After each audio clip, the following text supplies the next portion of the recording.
आज आपल्याकडे एकदम स्पेशल व्यक्ती आलेले आहेत, एकदम फेमस सिंगर आहेत ते कोण आहेत नक्की बघा.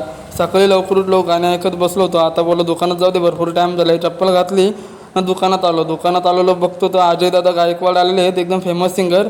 त्या गोष्टीचं त्यांना थोडं पण गमेंट नाही आहे. ते आपल्याबद्दल बघा 2 शब्द बोलतात, नक्की ऐका. नमस्कार मंडळी, जय एकविरा. मी आपल्या सर्वांचा लाडका गायक अजय गायकवाड कर्जतकर. भेटायला जावा गुन्ह्यात मला अटक करा पुण्यात गाण्यासाठी. तर आज मी आलो आहे मुरबाडमध्ये आणि या ठिकाणी माझी भेट झाली आपल्या सर्वांचेच लाडके, ज्यांचे आपण वेगवेगळे असे ब्लॉग पाहता यूट्यूबच्या माध्यमातून, रोहित माळी. एकदा नमस्कार करा झाले. नमस्कार. तर आज मुरबाडमध्ये त्यांची आणि माझी भेट झालेली आहे. फार सुंदर त्यांचं देखील यूट्यूब चॅनल आहे स्वतःचं, रोहित माळी म्हणून. तर नक्कीच त्या चॅनलला आपण लाईक करा, शेअर करा आणि सबस्क्राईब करायला विसरू नका. धन्यवाद. व्हिडिओ आवडली तर सबस्क्राईब, शेअर, लाईक करायला विसरू नका. जय एकविरा.